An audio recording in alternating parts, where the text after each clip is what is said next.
come back a month from now, you can see what inputs went into this run. And now this was just at one wavelength, 550 nanometers, which it considers to be a 1 nanometer band from 549.5 to 550. And now you get little tables of things like IOPs. So there's the absorption coefficient as a function of optical depth, geometric depth. Component 1, in this case, there was only one, which was the total. It was just that. Later on, you might have components 1, 2, 3, and 4 in the total, and those would be water, phytoplankton, CDOM, minerals, etc., and then the total. So here's a question. I did the run down to 50 optical depths, and it says that corresponds to 100 meters. Well, what's going on there? Well, remember, optical depth zeta is beam C times geometric depth. In this run, we put in, that's A plus B, we put in 0.1 for absorption plus 0.4 for the scattering coefficient, so that's 0.5. So C is 0.5 and zeta was 50, so the geometric depth was 100. That's where that number comes from. And you can then sort of skim through here. There's a table of absorption coefficients, scattering coefficients, backscattering coefficients, you know, all these kind of things, and then a summary of things. And so the reason you look at this is you run hydrolite, you get some kind of weird results and say, this doesn't make any sense. A lot of times you go back and you realize, oh, instead of putting in an absorption of 0.1, I actually put in 1. You know, so it'll be there in the printout, and then you say, oh, now I understand why things looked funny. Or I put the sun in the wrong position, whatever it happens to be. There's some other stuff here we'll skip for the moment. And then there's a table that says all these irradiances, mean cosines, irradiance, reflectances, and so forth at this wavelength. So here's E0U, E0D, the total scalar EU, EZ, and the mu bar U's and mu bar D's, and there's the irradiance, reflectance. And so they're all there. Here's the wavelength, and then as a function of depth. And notice in hydrolite, always uses the SI units. So this is watts per square meter per nanometer. You would be amazed at how many people will say, well, I measured the downwelling plane irradiance and it's off by 10 or 100 from hydrolite. Well, the reason is because their instrument was putting out something like milliwatts per square centimeter per nanometer, or milliwatts per square centimeter per micrometer, or whatever it is, and there's your factor of 10 or 100. And so you always have to convert the instrument values to SI units, and then you can compare with hydrolite. Okay, so there's a table of irradiances. There's a table of K functions. So here we're always, the K functions are computed now as a difference of two closely spaced depths. So there's the upper depth and the lower depth, and the sort of average depth, and then here's the corresponding K functions. You notice they're different values, 0.067, 0.09, 0.08, 0.12 up at the surface, but they're coming together as you get deeper and deeper into the water. That's this approach to the asymptotic value. And I guess I should mention, if you want to see the asymptotic values for these things, they're in this table right here. So here's the asymptotic K value, 0.1459, asymptotic reflectance, asymptotic mu's, and so on. So they're there in the output if you want to see them. Okay, so there's irradiances, there's K functions, there's radiances above the water surface, SI units, watts per square meter per steradian per nanometer at 550, and then there's a table of theta value, phi value, and then the phi viewing direction, which is, you know, opposite to the phi. So if the photons are going in the 145-degree direction, you're looking in the 135, and it's always confusing, but that's it. So here's the sky radiance, the water leaving, the reflected sky, the total, and then out here, here's the remote sensing reflectance, and of course these are different theta and phi directions, so they're somewhat different remote sensing reflectances in these different directions. And here's this little rho factor that's looking at the sky radiance divided by the water leaving radiance, or actually the water leaving divided by the sky. That's the magic number that you use to correct your remote sensing reflectance measurements when you're, taking the sky measurement, the surface measurement, and you want to know, well, how much surface value should I subtract out? That's where those numbers come from. Okay, so there's always a table there, and I put in every theta value, but only selected phi values just to keep the output from being so big. And then, there's some other selected radiances: upwelling, downwelling, and horizontal, looking towards the sun, right angles, and away from the sun. Just little quick checks if you want them. And then it says, okay, I'm done. And there's actually a couple more tables with things. There's scalar irradiance in energy units, but it says integrated over the wavelength bands, because normally hydrolight's putting out a spectral irradiance that's per nanometer, but then if you use, say, 10 nanometer wide bands, maybe you just want to know what's the integrated value over the band, and I put that in there just so you can see those numbers.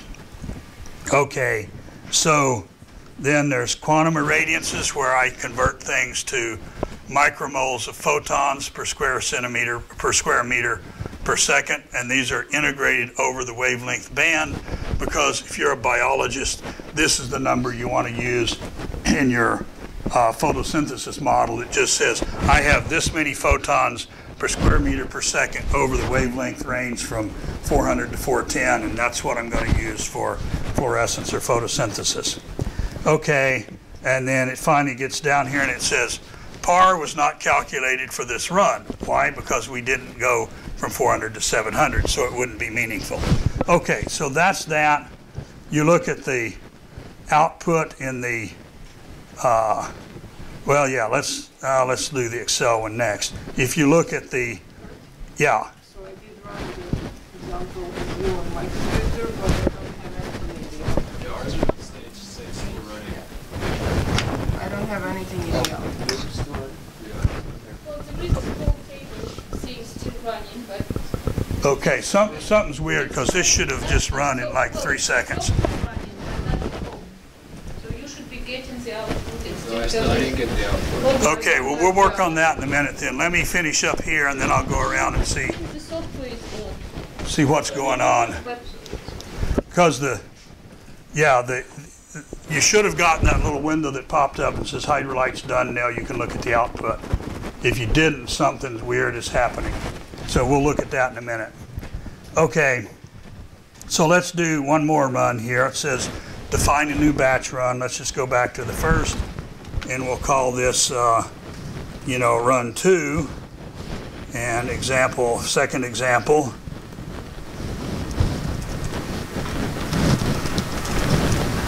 And this will be, let's say, I'll just call it new case 1 IOP model. Okay, so now let's do this guy here. So this is a model for case 1 water where, and it says, oh, you've changed your IOP model, make sure you get everything right. Okay, I don't want to look at that again. We're going to have 2 components, pure water and then chlorophyll-bearing particles and co-varying CDOM and co-varying non-algal particles. And all the IOPs are going to be determined from the chlorophyll concentration. So we go on, specify the IOPs.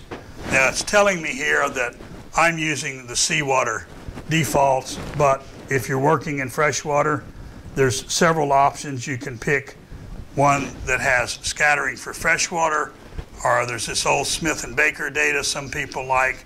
I'm just going to use the Pope and Fry's sort of standard seawater stuff. That's what most people use, and that's what you should use for the Damariscotta River. Okay, we don't have to specify a phase function for the water because that's known. We know what the pure water phase function is. Now we go to the page that says, I need to know the chlorophyll concentration. So there's various things you can do. You can just put in a value of, say, 2.5, whatever it happens to be, and that's milligrams per cubic meter for chlorophyll. If you have a file where you've measured the chlorophyll profile, you can read that in. And so there's example data files for all kinds of data. So here's data defaults, here's data examples, here's an example, where is it here? Chlorophyll Z data. Let's use that. And let's just take a look at that file. Yeah, so go to HE5, data, and defaults. And here's a file. Where did it go here? I think that's what, oh no, sorry, data examples. So here's an example of a chlorophyll Z file. Okay, then I just made up some numbers here. The way this works, on all the Hydrolite standard format input files, you've got 10 lines where you can put whatever you want. Hydrolite just skips reading those. And then in this case, it's chlorophyll, and it expects to have pairs of depth chlorophyll, on down.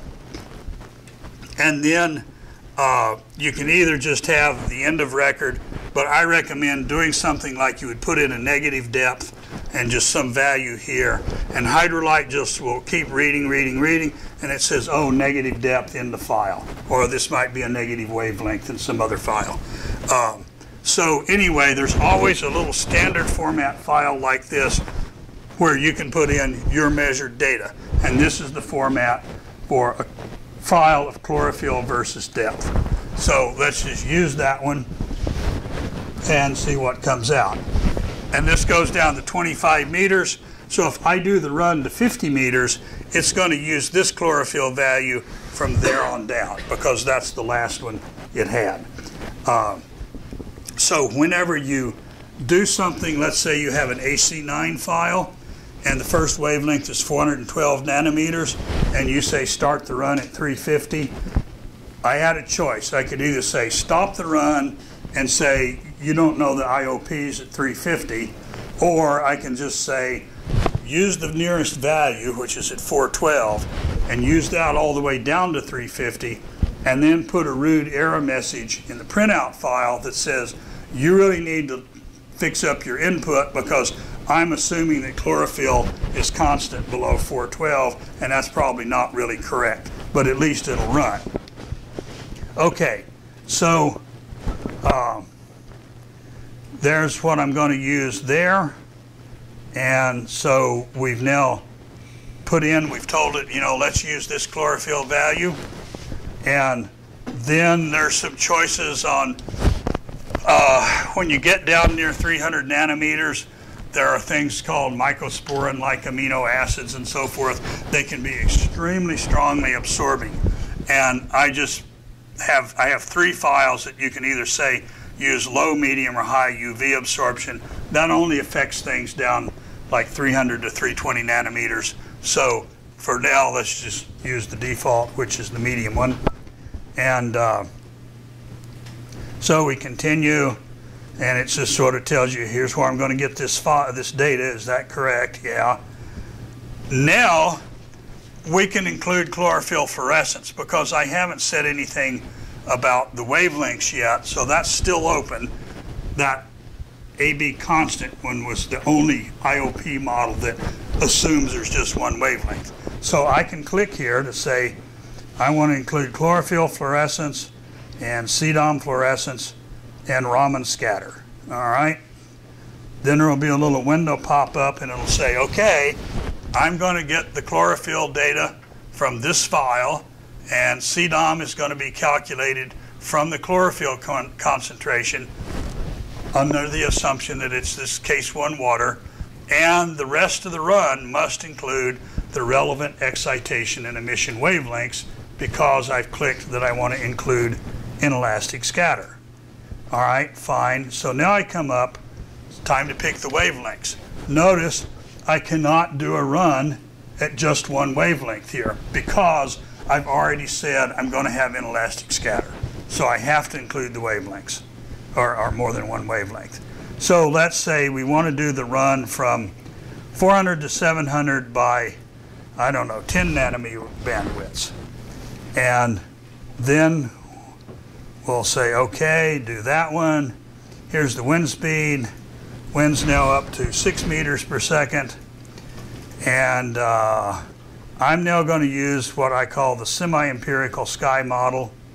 So I can either specify a solar zenith angle, or I can put in latitude, you know, the day of the year. So this is July the 15th, I guess. Yeah. And where did it come from? hang on, I'll show you in just a second. So, and then I can put in the GMT, so who knows, we're like GMT plus 5, so if it's 3 p.m. here, it's like 8 p.m. or something GMT, so maybe it's 2000 GMT, just to guess. Okay, this came from the Sky Model form, where I said pick the time and location, and then specify time as month, year, day, hour, minute, and then specify the location in degrees, minutes, and seconds. You finding that? Well, it's Yeah. here. Yeah, so that's where that was. Okay, so then I could come in and say, okay, we are, what's the latitude and longitude here roughly? Like,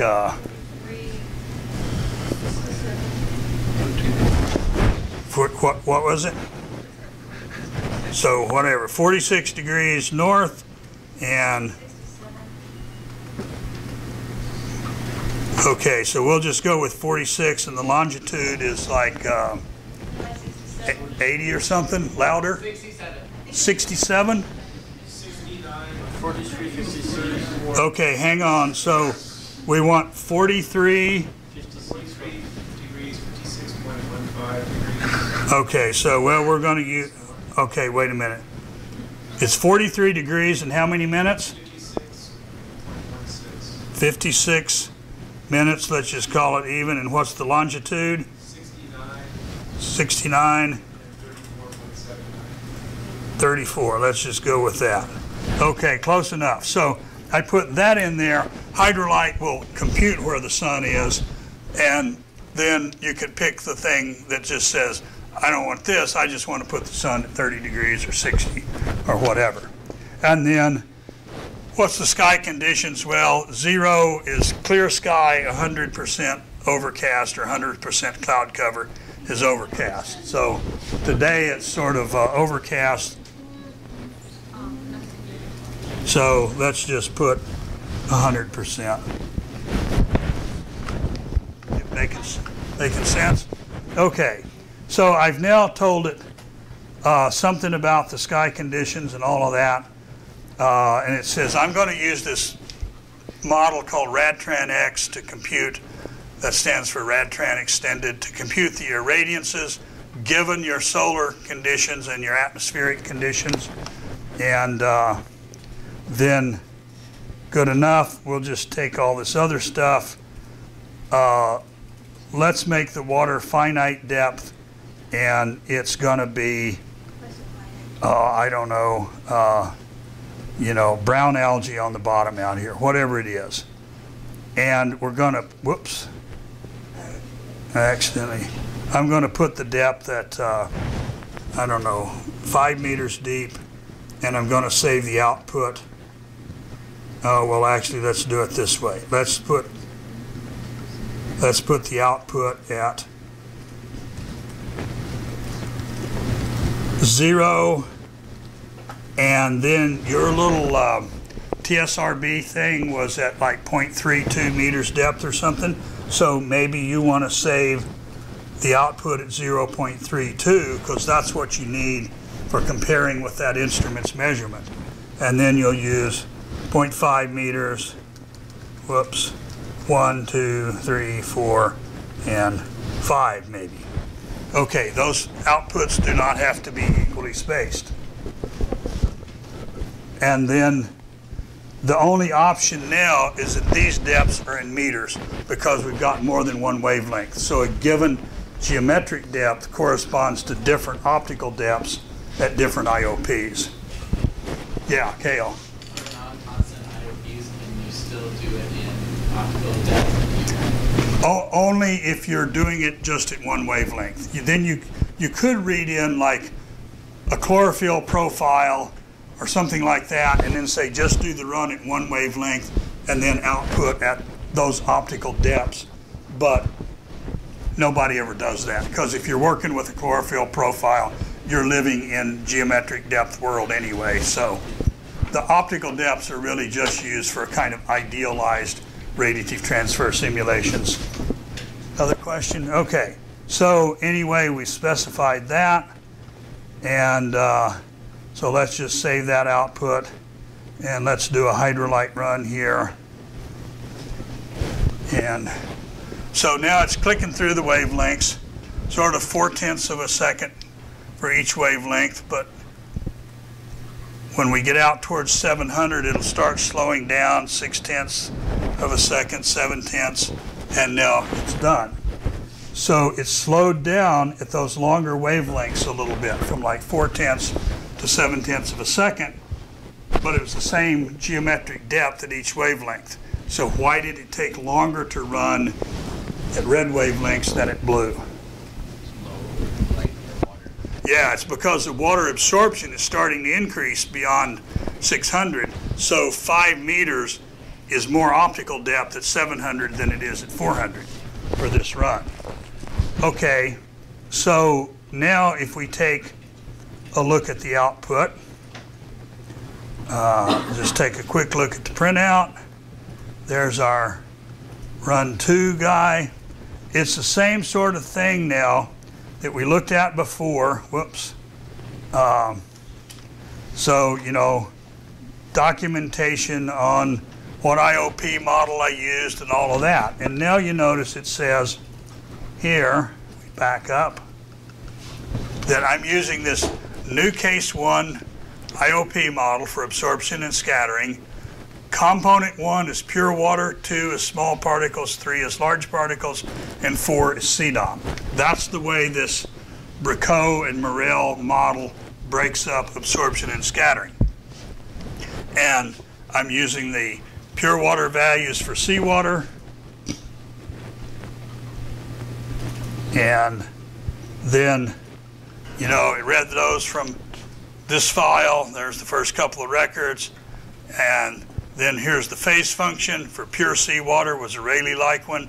The chlorophyll, you know, got the chlorophyll profile from this file that had these header records, just so you can kind of recognize if that was the file.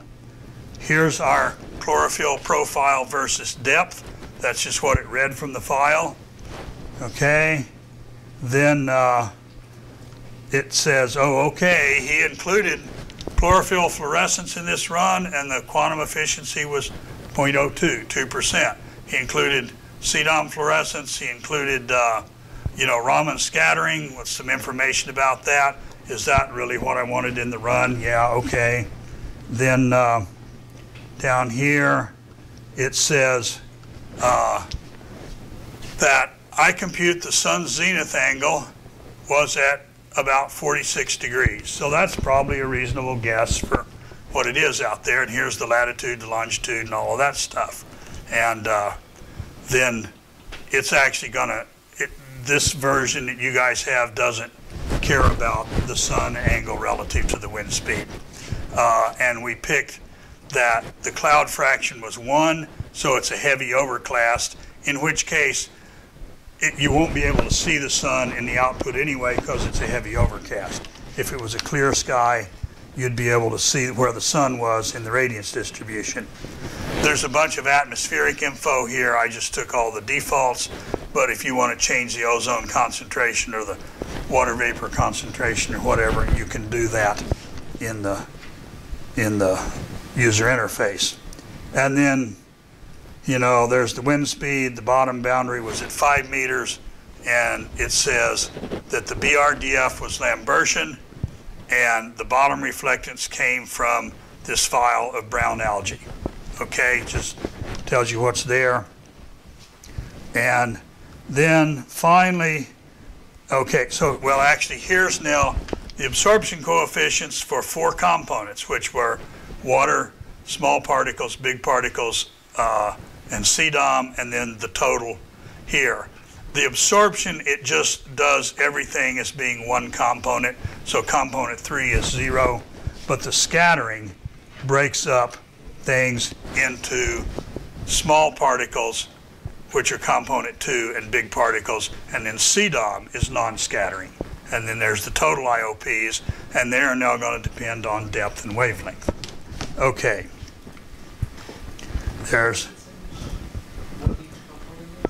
okay, that's printed out kind of up at the top here, where it tells you what IOP model you're using, and somewhere right there it says component 1, pure water, small particles, large, and CDOM. So that will depend on what IOP model you use, and then you're going to get down here, you know, and as you go through, it's going to be kind of the same blocks of data, one wavelength after the next. So here we're at 445 nanometers. There's our IOPs. Here's now the irradiances at the 440 nanometers. And here's then the K functions, you know, the radiances, et cetera, et cetera. And then you finally get down to the next wavelength band, 450 to 460, which I'm going to call 455. You have the same information. And then when you finally get down to the bottom of the thing, you'll see little tables where it says, back up a bit. Okay, so it'll say, here's the scalar irradiance, band integrated values, depth versus the bands, and then here's the quantum units, same thing. Now in this case, it has computed par because we went from 400 to 700, or if you do 350 to 800, you still get the same par values. So here's depth, here's the par computed from scalar irradiance in units of micromoles of photons per square meter per second. So there's your true par. Now a lot of people try to compute par using ED instead of scalar irradiance, and they know it's wrong, but they have an instrument that measures ED, so they'll use it, and instead of an instrument that measured scalar irradiance, and then they'll try to put some fudge factor onto this to try to estimate this. And so if you computed par from ED, here's the numbers you would have gotten right here, as opposed to the true par. And notice the true par's always a little bigger because you're getting the scalar irradiance, and this has these cosine effects. And then here's the broadband irradiance, so that's ED integrated from 400 to 700, and then there's the ratio of par computed from by the scalar to the plane irradiance, just to see what those numbers look like. Okay, for what it's worth, and then it just says, oh yeah, there's K functions for par. Lots of ecosystem models use K par to do their calculations inside. And then there's what are called chromaticity coordinates, which tells you what color the water looks like visually. And there's for ED, EU, and LU. There's a thing called the Farrell-Ula color scale that it computes these Farrell-Ula indices, and you know, it says this is color number 6. So we don't have to worry about that. and then it normally computes the Secchi depth. In this case, it says the current estimate for the Secchi depth is greater than the maximum output depth, which was 5 meters, I think it was, yeah. And so I couldn't compute the Secchi depth. So if I went back and did a run to 20 meters, the Secchi depth might turn out to be 6.8 meters or something, but it couldn't compute it here because it wasn't deep enough, and the run took 15 seconds. Okay, so that's the printout. One more thing to look at. Let's go to the Excel thing, and somewhere in your directory, that's just all old runs of mine, there will be a file called, for example, multi-wavelength or multi-WL.xls. So if you click on that guy, it opens Excel, and if you go on this version to view macros, come on here, view macros, then it says copy of, that's kind of weird. Well, let's try that. Run that macro. Oh yeah, so now I have to tell them that I trust myself. You need to reopen this workbook and choose to enable macros. Well, that's certainly useful. Okay, file, I wonder what that is. X analysis, well, I haven't hit that one before. So let's just try here. I want to open, and I want to go to, I almost never use Excel, and so output hydrolite Excel multi-wavelength, and then I'm going to view macros and run that guy, and now it's happy for some reason, who knows. Okay, so anyway, when you run this, yeah, oh, I think when I did that run, I didn't tell it to save the file for Excel output, which you do by, let's go back to the user interface here. Hang on, let's just open this one right here and see what's there.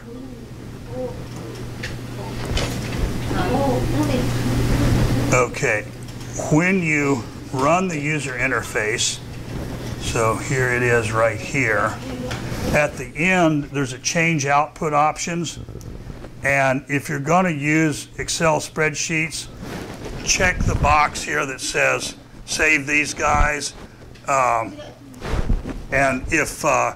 if you're going to process output in IDL, check this box and it'll create those files. Otherwise it doesn't bother.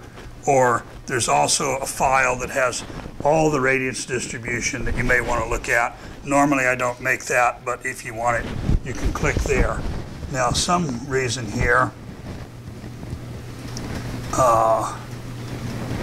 I'm looking at HE5 output hydrolite Excel, and now where did my little macro thing go? Okay, so, okay, well anyway, so I opened the file, and whether it was the one I wanted or not, but in the Excel thing, once you've done that, you're now just sitting in Excel. It has nothing to do with hydrolite. But there's tabs here that have, you know, the absorption coefficient, whoops, absorption, scattering, backscatter fractions, EDs, LUs, etc., whole bunch of stuff here. And so, for example, if we look at, here's remote sensing reflectance, and so here's remote sensing reflectance, here's the EDs and the LWs that went into that. And so if I want to plot remote sensing reflectance, let me just get rid of that. For this run, I can just pull that out, you know, do insert a figure of some sort. Let's say we'll just use this one, And there's my remote sensing reflectance. So for this run. So at this point, like I say, you're just in Excel and it doesn't know anything more about hydrolite. But enough said on this. Let's unseal the lab here, spread some of these out, and see what your test questions for the day will be. And this should be, boy, this paper's tougher than I am. Okay, this is also on the website as a PDF, but let's just spread a few of these around. Hang on here, did I give you one? You got two. Yeah, 1, 2, 3. 1, 4, 5. So there's some of those guys. Spread those around.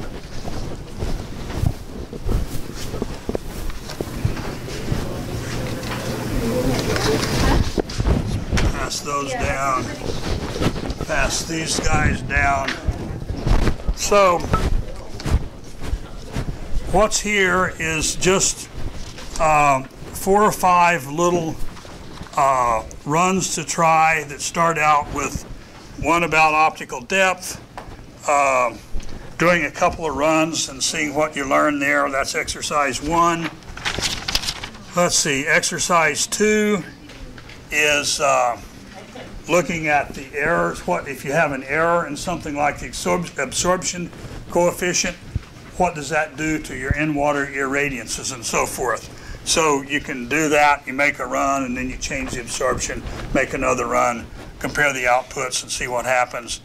There's one looking to see, does the remote sensing reflectance, does it really depend on backscatter over the absorption coefficient? See what you come up with there. There's one on, if you remember in the front end here, if we go back and do another run, there's this classic case 1 IOP model and the new case 1.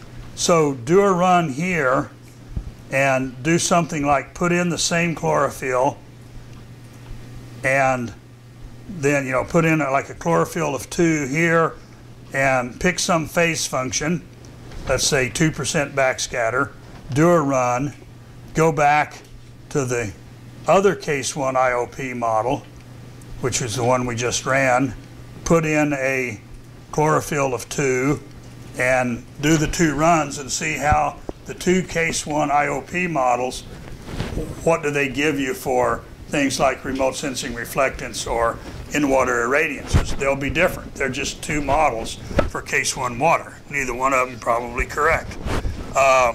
There's one, exercise 5, to do a hydrolite run and then an ecolite run and compare something like remote sensing reflectance. They should be about the same.